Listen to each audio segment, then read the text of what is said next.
So hello guys, welcome to my channel. Today I'm going to talk about the social change. In this social change topic we will discuss about the process, major factors of social change, examining the social change in evolutionary perspective, diffusionism perspective, functionalism perspective, conflict perspective, and cyclic theory. Now talking about social change, it is a change of social structure and relationship of a society. It is an observable difference in any social phenomena over a period of time where entire social structure and system is changed over a period of time in order to fulfill the social cultural requirement.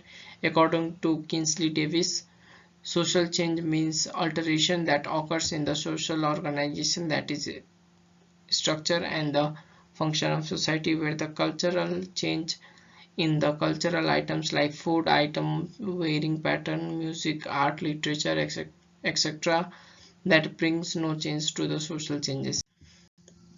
So process of social change, there is discovery where a shared human perception of an aspect of the reality which already exists, an addiction to world's store of verified knowledge. Next there is invention, a new combination or the use of existing knowledge. It can be material invention or social invention. Next is cultural diffusion, where transmission of cultural traits from one society to another society, from developed to developing society through migration, trade links, mass media, means of transportation, and print capitalism.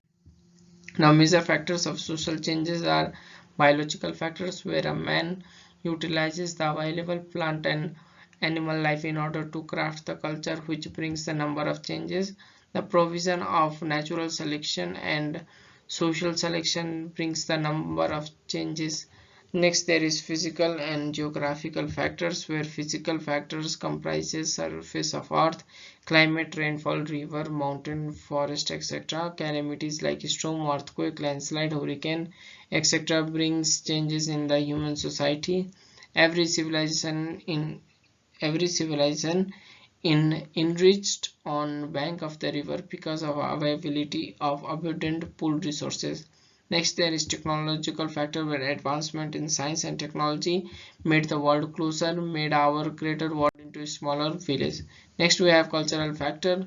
So if culture is open, adaptive, receptive, and democratic, pragmatic, then there is a number of positive changes that can occur. If a cultural trait inherit cultural lag, it may resist in adopting new culture. Next is political factor, where charismatic leaders, visionary politicians, democratic government, and good governance, active involvement of the citizen can make the situation favorable for both qualitative and quantitative transformation of society.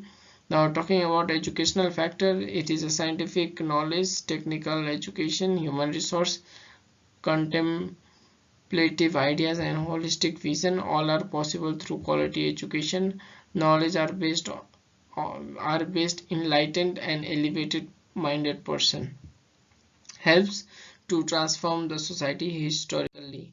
Now we have demographic factor, where birth, death, migration, fertility, mortality are the salient features of the demographic studies. Such demographic factors provide motivation for the invention, where radical changes on the relation between the human and natural resources which occurs in the area with the high production growth rate.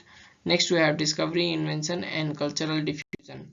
Now examining the social changes through theoretical lenses. So first we have evolutionary perspective, where Auguste Comte, Herbert Spencer, L.H. Morgan, etc. believe that the society evolved and developed slowly and gradually in progressive way.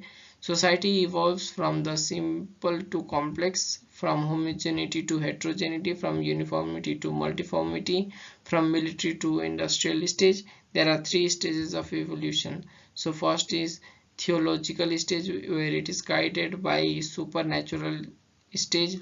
Next there is metaphysical stage, where a transitional stage between a supernatural beliefs are replaced by the abstract principle as cultural guidance. Next there is a stage of positivism, where society is guided by the evidence based on scientific laws. Now we have diffusion perspective according to G.C. Smith.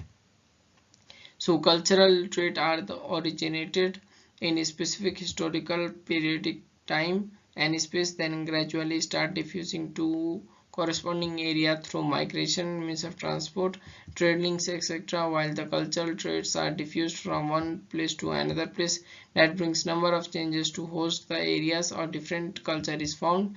Our Western culture has great influence in our society that has made our original culture change. Next, there is functionalism and equilibrium perspective, where changes are disrupt equilibrium of a society until the change has been integrated into a culture. Changes which prove to be useful are accepted and those are dysfunctional are rejected. Now we have conflict perspective, where view that society is the constant result of conflict between two opposite forces.